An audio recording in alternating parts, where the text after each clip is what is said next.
Welcome to the Awakened Anesthetist podcast, the first podcast to highlight the CAA experience.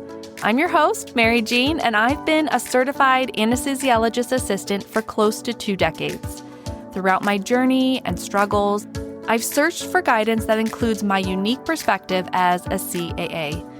At one of my lowest points, I decided to turn my passion for storytelling and my belief that the CAA profession is uniquely able to create a life by design into a podcast. If you are a practicing CAA, current AA student, or someone who hopes to be one, I encourage you to stick around and experience the power of being in a community filled with voices who sound like yours, sharing experiences you never believed possible. I know you will find yourself here at the Awakened Anesthetist podcast. Welcome in. I first would love to have you introduce yourself again, Sabrina, and what your position is at locumtenens.com. Hi, I'm Sabrina Strange. I am a production manager for the anesthesia team on the recruiting side here at locumtenens.com. And Sabrina had reached out along with another gal, Brittany, who works at locumtenens.com, and their team was looking to reach out to CAAs and found Awaken Anesthetist podcast. And you guys had asked to collaborate and to bring more information about what it means to work locums to the CAA community. And we have actually recorded an initial episode. It's in season 4. So this season, if you're listening in real time, episode 63. Let me make sure because now my brain's saying it's 65. Yeah, so it's in season 4, episode 63. It's called Revolutionizing CAA Careers, Exploring Locums Work with locumtenens.com. And that's a conversation between Sabrina and I, and we really lay the groundwork on what working locums means just generally for anyone, and then also why the locums market has sort of been blown open to CAAs, especially through locumtenens.com. And their recent interest in placing CAAs more broadly. As we just lay a lot of the language, the lingo that you're going to want to be familiar with if you're interested in working locums. So I really recommend going back and to listen to episode 63 before you listen to this one. This one, we're going to get into a little bit more of the nitty-gritty. I've asked Sabrina to sort of walk through a mock scenario with me and to go through some of the big questions in my mind on what I would need to know and what the process would look and feel like. And so that's what this episode's going to be, is to really give sort of a demystified look at the entire locums process. And let's maybe lay out what mock scenario we want to go over. I have a couple ideas, but is there any sort of normal way that a CAA approaches locumtenens.com and wants to work locums? Yeah, I think the most common scenario would be that someone signs up on our job board. So they go to locumtenens.com, they're scrolling through the jobs, and they click that button that says, I'm interested. And that's when I get an email notification saying, hey, reach out to Mary Jean. She's interested about this specific job in Indianapolis. Gotcha. Okay, so let's just go on that, and maybe I can just play myself because honestly, I contacted locumtenens.com years ago when I was in my own job transitions and looking to go from full-time to part-time and thought possibly working locums was the answer. And I was thinking locums might be the bridge to working in different ways, working different shifts. I was working in a very narrow box in terms of what my employer would let me work in terms of hours and schedule. And let's say I have that mindset and I go to locumtenens.com and I'm looking on the job board and I find a job the next state over that's interesting to me. Can you just walk me through what happens when I put my information in for that job, let's say in Colorado? Yeah. So once you click I'm interested on our job board on that job in Colorado, you're going to have a recruiter reach out to you. So our recruiters are based on state territories. So the person who's in charge of Colorado is going to reach out and try and uncover kind of what it is that you're truly looking for. So even if you don't know and you tell them, I've got some vacation coverage, I'm thinking about something in the long term, in the back of that recruiter's mind, they're sitting there thinking, okay, Mary Jane could work a few weeks in the beginning and maybe a few more down the road when she's comfortable. And they're kind of running through that list of clients that match what you're looking for. So maybe you applied to a specific job, but they're kind of running through that list in their brain of the clients they work with and saying, wait, this might not actually be the best job, but I have this other position over here that fits what you're looking for. And they're going to ask a lot of questions. It's going to feel like 20 questions sometimes. We do our best to make it not feel like that, but it does sometimes. To just kind of uncover that to help you figure out which position is the best one for you. Okay, I get that. I just think there is a lot of fear sometimes that when you reach out and make a request that you're sort of tying yourself in to going through the full process. Can you speak to CAAs who are new to this process or new to even imagining that they could be working locums, but they're scared to reach out because they don't want to like overcommit themselves or, end up saying yes to something that they weren't quite ready for? Absolutely. I think that's a common fear for anyone at any level starting locums. So when you apply online, you're tied to nothing at that point, not even to the recruiter you're talking to. There's a huge chance you've applied to Colorado, you're talking to Tyler Zelnio, and we realize maybe you don't want to be in Colorado. Maybe you actually fit better at these jobs in Indiana. You're going to swap over to the recruiter for Indiana. And at that point, if you do decide you're interested in a position, you're going to give explicit consent to that recruiter. Now, they're going to make sure you understand all the details and that you're comfortable. And you might receive some pressure, I'll be honest, to apply for a position because we know our clients. We know which ones are making quick decisions so that if you are interested, you need to move now versus the clients that, they've got this ongoing search. You can take a few weeks and think about it. We'll be honest with you on that. And even once you've said, yes, I would like to present my information to this job through locumtenens.com, there's no, commitment there. You can take an interview, you can talk to the client and decide this isn't a fit for me and say, I'm not interested anymore and walk away. Now, I don't know how in depth you want to go with this, Mary Jean, but go and I will see. I'll give us all the detail okay. and then we'll tailor it back if Yeah. maybe. Okay. So one, I think, important thing to know about working locum tenens, and this is through any agency, is that we all work on NALTO regulations. And the facilities that we work with also run through NALTO regulations. So if you have presented with us to a facility, you have a 2-year kind of commitment to work through locumtenens.com if you're going to work with, at that specific site or facility. Really? Now, Okay. there are some exceptions, but for the most part, all agencies and all facilities follow these regulations and guidelines. So you do kind of have that level of commitment, but no actual, forceful thing saying if you interview for this job and the facility wants you, that you have to take it. You're welcome to walk away at any point. Okay. But also, that is maybe more applicable to CAAs because in the last episode, I got all excited because you were like, oh, locumtenens.com can help a CAA break into a new hospital.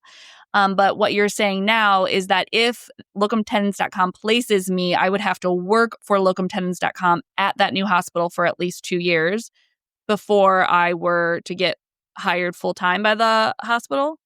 No, I could Oh, see where that got confusing. okay. So no, the 2 year is to work locums. So if you wanted to Oh, work locums to test out a facility for 3 months, make sure it's a good fit for you, and then you wanted to go permanent with them, uh-huh. they have a place in every one of our contracts talking about how that works. Okay. You can go permanent placement at any time. There is a fee, just like working with a permanent agency Okay.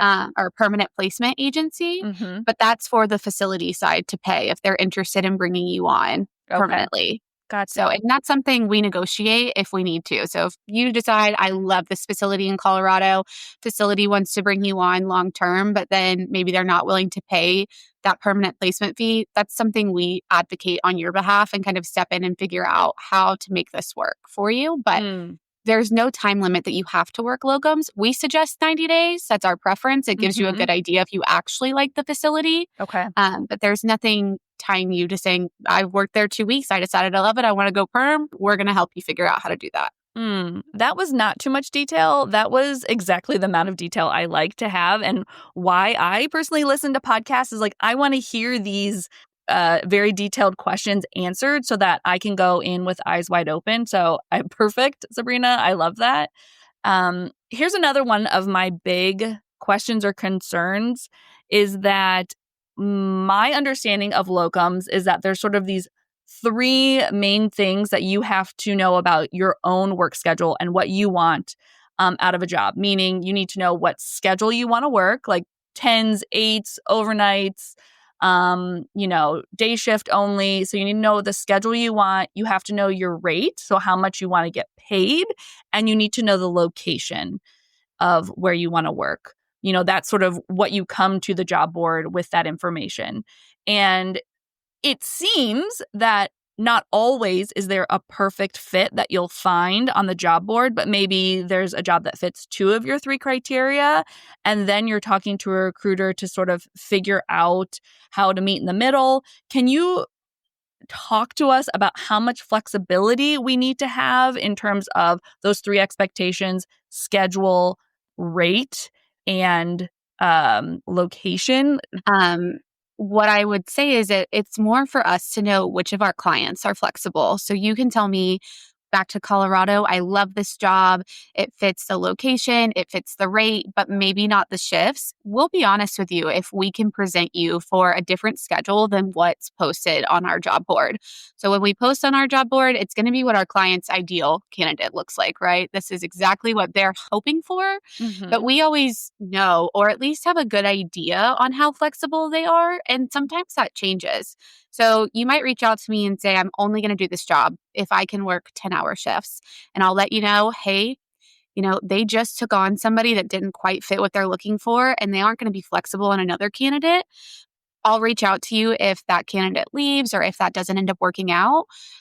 Whereas if you'd been the first candidate to apply, we would have told you, yes, they have total flexibility on this. So I would always take what's on the job board with a grain of salt and ask a recruiter what's going to be flexible and what's not. And sometimes, Mary Jean, I'll be honest, I'll tell you, I'm going to present you over for 10 hours. And then the client comes back and it's like, hey, no, it's 8 hours or nothing. And I'll have to, follow my sword and tell you I thought they were flexible, but they weren't. So that does happen. And I want that to be something people are aware of. But we're always going to tell you what we think is going to be best to present over to the client. Okay. And that's because the hospital is your client, just like we're your client. So you're kind of trying to meet their needs and meet our needs, and we're like meeting in the middle is kind of what's happening when a CAA talks to a recruiter. Correct. So that recruiter is going to be advocating on your behalf, whereas I have a sales counterpart that's doing the same thing for the facility and saying, hey, Sabrina, we can't present this person because they're not going to have flexibility anymore. So there is that kind of hidden third person that you're not seeing behind the scenes, unless I'm out at the office, and then you're probably going to be talking to them because they're handling it for me.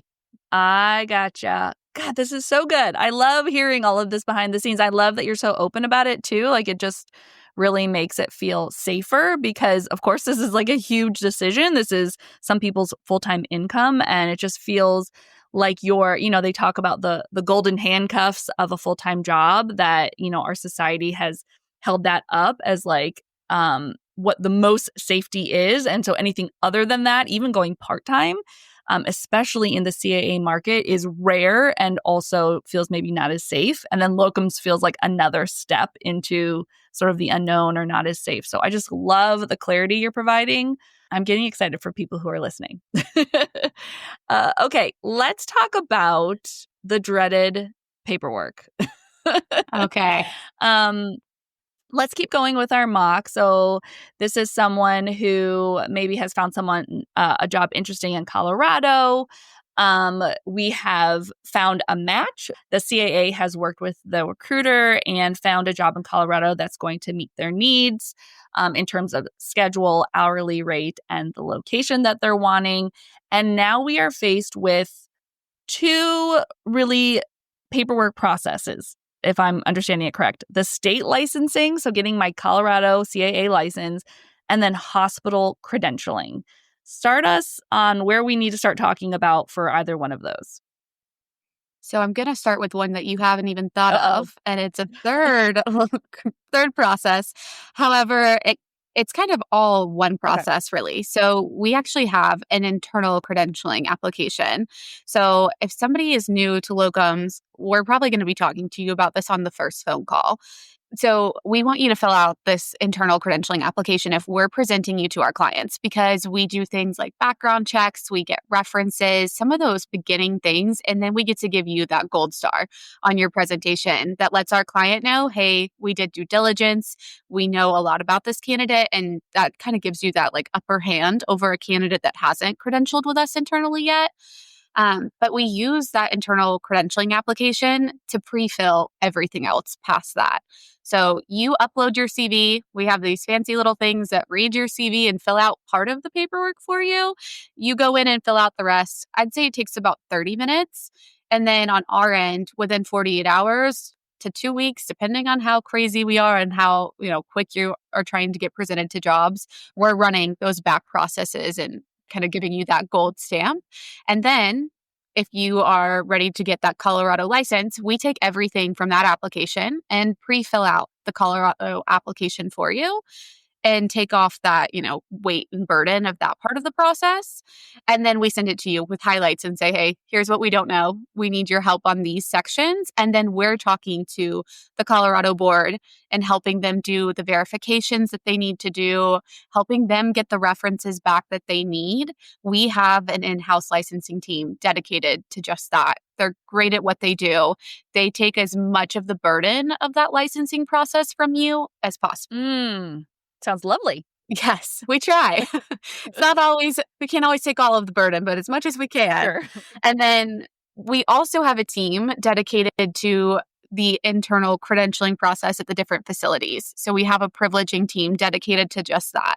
A lot of our people are either dedicated to certain states, so they work with the same facilities over and over again, or they're dedicated to our larger facilities we work with because they're crazy processes that they know the ins and outs of, but they're doing the same thing. They're taking that internal credentialing form, pre-filling everything that they can for you, sending it to you for signatures and any additional things needed, and then running that process for you. They're talking to the MSO office and then saying, hey, the MSO let us know that this one little thing is needed, or hey, your references aren't getting back. Do you mind nudging them for us? But we're handling, I would say, 75% of that process. Wow. Now, of course, there's some facilities that still reach out to you, even though we say, hey, reach out to us. So sometimes you have to redirect back to us, but we're always going to do everything that we can within our own rights do for you. Wonderful.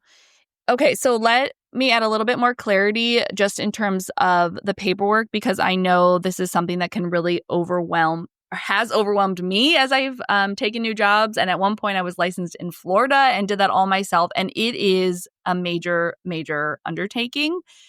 How long from the time where I say, yes, I want this job in Colorado, the Colorado team and locum tenens gets me that job, and now I have to go through the state and the hospital credentialing process? How long does that take? How many emails are we going back and forth? Like, what am I looking at in terms of headache, really? So the easy answer is on average 90 days. Okay. However, we all know things don't always go perfectly on average. So that's something your recruiter will be talking with you about from the time that you present and the time you say yes to this job. You will know if we have jobs that you could be credentialed in as quickly as 48 hours, all the way to 120 days, 150 days. The average is 90, so you can pretty much assume that unless told otherwise, but we're always going to be communicating that with you. And the licensing it depends. Yes. There's no great answer there, especially because CAA licenses aren't uniform across the country. Mm-hmm. Every state has their own guidelines of what type of license you're getting. We have a pretty little chart that tells us the average for each of those. So once again, we're going to be telling that to you up front. Mm-hmm. But it could be anywhere between 2 weeks to 150 days to get a license. Mm-hmm. Okay, yes. And I just want to clarify even further, because these two processes, the state licensing, so to receive my CAA state license is an entirely different person. It's a state department versus hospital credentialing is, the 5 people in HR who are doing hospital credentialing. And they're two very separate things. And you're saying locumtenants.com does everything they can to help us, but you don't control those two agencies. Correct. I wish we did, especially for licenses. Yes, I'm sure. And I'm also thinking that if I'm a CAA and I want to work just a week in Colorado, like I'm not ready to take a big commitment, and maybe we've worked together and found a Colorado hospital that's going to allow me to work 3 of my 8 weeks of paid vacation for my traditional job. I'm going to have to do this entire process for just those 3 weeks as well, right? I need my Colorado state license and I need my hospital credentialing, correct? Correct. Okay. Yes. So you're going to need that. The only caveat I'll give you is some hospitals will allow us to apply for temporary privileges, which are going to be a little bit easier to get if you're working shorter term. And some hospitals let us apply for temporary privileges for a 3-month assignment. And we don't have to apply for full privileges until you've worked more. That depends on the red tape of the hospital itself. Okay. Okay. Thank you. There's so much nitty gritty here. And I wanted to get into another big bucket of questions, comments, and concerns that I had in my own brain, and I'm sure other people do, which is, okay, so I make this leap. I'm leaving my, let's say, full-time job, and I'm going to work a 3-month locums contract and, want to make that my full-time income. Where is my health insurance coming from? What about my 401k match that I was receiving at my traditional job? Those things that are really the golden handcuffs that people talk about that seem to matter a lot. How does locumtenants.com help us transition into this really freelance method? Yes, this is a question I get often from people first starting to think about locums. And luckily, we have done a lot of research for you. We can't provide these things ourselves. So we have a whole section of locumtenants.com, the actual website, dedicated to resources. So the top people that we would recommend that you reach out to about health benefits, tax questions, all compiled in one area for you. Very good. And yeah, I just think I'm not surprised that a lot of people come at you with those questions, because I think that is one of the stumbling blocks where it just feels like, oh, this is too much. You know what I mean? I just can't. It's too overwhelming. And it's just piece by piece you'll have to take it on because it all does ultimately need to be done. Yes. Okay, let's keep going. I think a lot of CAAs listening have this experience where you are on the job for the first day. Like, you're just a traditional W-2 worker. This is your first full-time job. And you show up in, like business casual attire, ready to do whatever you think your first day is. And they're like, great, why don't you take your pumps and put little shoe covers and just go in the OR and you're going to give anesthesia your very first day. And we're all like, wait a minute, what? There's nothing. There's no orientation. And I sort of made that joke. I think it's getting better, but I think a lot of CAAs, a lot of healthcare professionals probably have that experience. How does locumtenants.com, knowing that we're going to be completely fish out of water our first day, how do you help that transition? Is there communication on what first day will look like? I am so excited to answer this question because we just launched our first app. So the locumtenants.com app has really made this a better first day situation for all of the clinicians that work with us. So we have a section in the app called your welcome packet. So within that section of our app, it's going to tell you when you need to be to the facility, if we know like the specifics of where you need to park, who you're meeting, their contact information, any details we have on that first day will be laid out there for you in the app, which is great. We have really worked on refining these first day reporting instructions for clinicians, and we keep a draft somewhere that says this facility always says that these are the people you need to reach out to. Here's what we've learned from other clinicians that have had their first day that we should probably tell others about. So as much information as we can provide, we do in that section, as well as information like you mentioned just your first day, but how are you getting there? What's your flight information? What's your hotel information? What things go wrong since we're booking those for you? It's common that you should probably know about. All live within our app. And then you have contact within the app to our 24/7 customer care line. If something goes wrong your first day and you're like, I don't know where to go or what's happening, you can reach out to your recruiter via that app, or you can even reach out to that 24/7 line.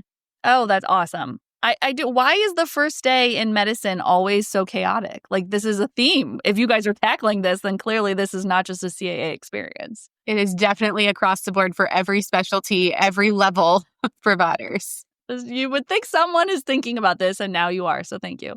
Okay, you kind of tiptoed into my last question and where I want to spend just a bit of time, because I do think when CAAs hear about locums, you think money. Like, you think, oh, these really high hourly rates, and I'll be able to make more money than I can at a traditional job.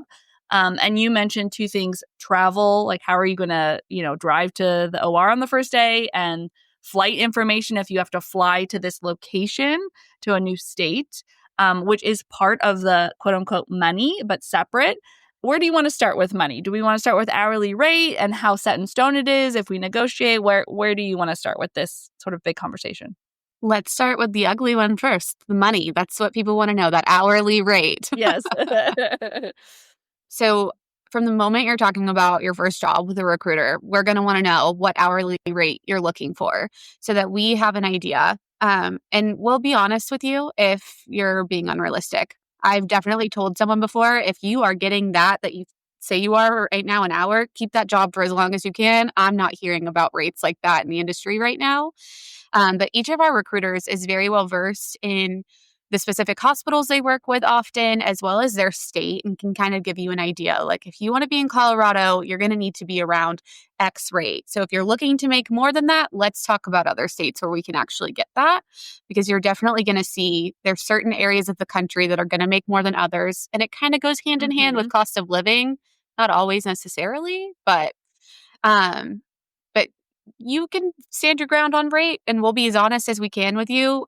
We try to be very transparent about rates with providers, especially if this is their first time working locums. And as soon as, if it isn't right now, I can't find you a job in Colorado making that, I'm going to keep your name on a list somewhere. And as soon as I have a job in Colorado that can make that, I'm going to be calling Mary Jean. Hey, finally got a job that's going to make this, but we'll definitely let you know, hey, we can't present to this client at that rate. Or if we think we can, we'll let you know. This is outside of what they're approving right now, but I'm happy to advocate and see if I can get it for you and present at something higher than we're normally presenting at. Okay. Yeah, and I think follow-up question is, how do I know what my base rate is? And just to add a little bit more context, we're talking in February 2025, and I work PRN at a hospital 20 minutes down the road from me, and I make $200 an hour. I know that there's another hospital down the street that their PRN rate is a little bit lower. I think it's somewhere around 175 or 180. And so just within, the city I live, there's this difference. And that's for PRN. That's not for locum. So how do I find out what even is my rate? Yeah. So definitely depends on each facility, which is why I would say your recruiters are going to know the average on each facility. They all have their kind of highs and lows of what they're willing to approve and what they aren't, but they're also looking at things like candidates availability. So if you're working PRN, I might not be able to get you as high of a rate as I could for full time, right? There's so many things that are kind of floating out there that make a difference, but I would be honest with your recruiter. If you don't know what rate you should be coming in at, we're going to let you know what we're seeing on average so you can at least get that baseline. Got it. Okay. And then talk to me about travel and lodging, and I assume it's on top of the hourly rate. How is that figured? Is that negotiable? Let's say we're talking about this Colorado job in this mock scenario. I live in Missouri. I'm going to have to fly there or drive there. How does that work? And I'm going to need some sort of hotel room. Yes. So I would say if you're thinking about travel and lodging, there's 3 easy ways to think about it. The most common is going to be that we are covering your travel and lodging and rental car. So we are going to say upon presentation to this hospital, Mary Jean is going to need round trip flights, a rental car, and a hotel. And we will be booking all of that for you.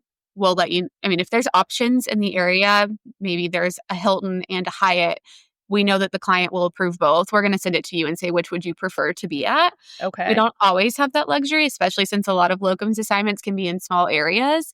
But if we do have that luxury, there's a travel team that's reaching out to you and letting you know. But that's probably the most common, is that we're going to be covering it and you're going to know kind of what's getting booked ahead of time and have some say as much as we can. Like if there's 2 different times to fly out, we're going to send you both of those flights and say, let us know which one you want us to book. Okay. You're typically going to travel in the night before you start and then the day after an assignment ends. So that, I would say, that's industry standard. Um, and one fun thing that I'll just throw in here. So if you have that, Delta loyalty number or the different flight or rental car hotels that have you rack up points, we take those numbers for you and plug them into all of the things that we're booking on your behalf. So you're still racking up some free travel down the road, even though we're paying for that flight. Awesome. It's a fun Very cool. thing no one thinks of. Yes, I don't have any of those, but it sounds like I would if I did. Yes. The second most common thing you're going to see, and this is something you will know as soon as you talk to a recruiter about a job, is an all-inclusive rate, meaning you're going to be receiving a higher hourly rate, but you will be in charge of paying for your travel and lodging as well as booking it on your own. Now, not to say that if you were like, hey, Sabrina, I know nothing about this area. Can you help me? I would absolutely have my travel team reach out and be like, here's the hotels that we typically have people at. We're still here to help you, but Mhm. it all comes out of your pocket Okay. to pay for. And then the third option is a travel stipend. So this is something you could request yourself upon presentation if you prefer. It's I wouldn't say it never happens, but it's more rare that we have a client requesting stipends instead. Mhm. And that means that you would be receiving $1,400 a week to book your own hotel, rental car, flight. And sometimes it's that you have a lodging stipend and then we still pay for a flight and rental car. That's the most confusing option. Gotcha. But that is something you'll see as well. And that is dependent on the hospital client, meaning that's just the way the hospital structures it, their deal? Hmm. Yes. If they prefer it, I don't really know why we have some clients that prefer it, honestly, but they do. But typically, it's something like a clinician would prefer to book something on their own. It just makes their lives easier. Then they are the ones requesting that they get that stipend instead. And sometimes it benefits you. If the flight and the hotel are cheaper right now, you might pocket a little bit of extra money. And then there's going to be times where you're paying a little bit more out of pocket. Traditionally, I see it for people who are wanting to stay somewhere nicer than the Hilton, Hyatt kind of level we typically book clinicians Gotcha. at, or like a first class flight. They want you to cover, what would be the typical business part of it. Wait, is business? Yeah. Coach? We book an economy level flight and they want a first class flight so that this kind of, covers that portion for them. Gotcha. Okay. Yeah, and 'cause, you were talking about hotels, and I was thinking, well, the people who work locums that I know are staying in more Airbnbs. So they either are working with locumtenants.com or their locums provider to, as opposed to the Hilton, get me this Airbnb, or they likely have a stipend. Yes. And I think something important to add there, if we are presenting you for an assignment, you can let me know, hey, I would really like a hotel with a kitchen or kind of those nuances. Hey, I'm going to be in Colorado. I would like a 4-wheel drive rental car. We can Mm, request that as soon as your presentation with the client so that we know upfront, Mary Jean prefers these things. Are you okay with covering these things? mhm, mhm. Okay. I have a personal question. We've gotten so far into this, now I'm all like, um, as I said, I was looking at locums, a couple years ago, and now I'm in a PRN position where I control my schedule. How I guess I feel like maybe jaded that a hospital's not gonna wanna hire me for just a week or, 2 weeks every other month or something. Like, does that happen, or is it, they want people for longer than that? It depends on the hospital itself. We Okay. have some hospitals that will bring people on for as little as 1 day, and then some that say if you can't work at least 2 weeks a month, we're not open to that conversation. Mhm. So it really is all over the board on what we see. And Hmm. it's their red tape sometimes. It's not even, the anesthesia department saying this is what it is. Some hospitals have guidelines saying you have to work at least this much for it to be worth it to credential. Gotcha. Yes, as we talked about the very bureaucratic paperwork process. Yes. What else? I feel like we've covered so much aside from like filling out the paperwork for people, but I just really wanted to get into the weeds a little bit on this to just really blow open CAA's understanding of what's possible, or if you're an SAA who's listening, anything else about the process that we've not touched on that you feel like we need to know to make the best decision for our job. Trying to think. Honestly, I feel like we've gotten into a lot of the nitty-gritty of what it really looks like to start. I I can't think of anything else, but as much as we just had a candid conversation, I would say this is what 90% of my phone calls sound like. So if you are listening and you were like, Sabrina didn't cover this, but I'm really curious. One, I recruit for the state of Hawaii and Utah. So you can apply to one of my jobs and talk to me at any time. Or, but don't be afraid to ask these questions to a recruiter. Even if you really don't think locums is for you and you just have a few quick questions, it's always going to be worth our time to jump on the phone and answer questions with you. So don't ever hesitate to call, text, email. We do it all 24/7. Wow, awesome. That really is encouraging because I do want CAAs to find what I call their dream life. I want everyone to be able to use their CAA career to live the life that's uniquely meant for them. And being able to have the flexibility that locums allows for just really allows you to think, what's possible for me? What do I want to do? Do I want to travel? Like, where do I want to live? And just, I'm still stuck on the fact that I could see CAAs who want to work in, their home state that we maybe aren't licensed in, and just like somehow being able to kind of keep pushing those buttons and those levers because, they want to work locums and you guys are willing to kind of help push some of that through. And as a CAA, that's really, really important. That matters a lot to us and our profession. So I'm really grateful to speak with you, Sabrina. It's fun as always. And yeah, totally a candid conversation. I feel like we're buddies at this point. Absolutely. Well, thank you again, Sabrina, and we will talk soon. Awesome. Thanks, Sarah Jean. I hope you enjoyed this episode and conversation about the locum tenens market with locumtenens.com.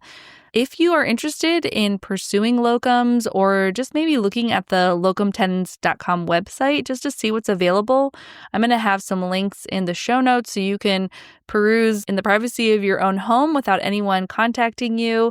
And also, Sabrina gave me a link that if you put in your information in exchange, you will get 3 downloadable resources that will help you make some early decisions in your locums journey.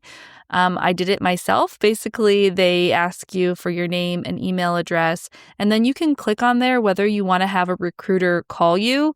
That's definitely one of the things in this market that can be a bit overwhelming, is that once you give your name out and your information, you do tend to receive a lot of recruiter calls. So I like that they give us the option in this link to choose whether a recruiter reached out to us or not. I was just really impressed by Sabrina and this company, and I'm very interested to see how locumtenens.com can help build the CAA profession in terms of getting us into new hospitals, possibly new states, or first hospitals in new states. That was all very exciting to me and just goes to show how much momentum the CAA profession has right now at this particular moment. It's such a wonderful time to have found out about the profession. If you are a AA student or prospective, I really encourage you to look back into some of these other episodes here at Awakened Anesthetist to make the most informed decision for yourself about this career. You can also follow me on Instagram at Awakened Anesthetist. I show behind the scenes and just give you some real life sort of feel on what it is to be a CAA.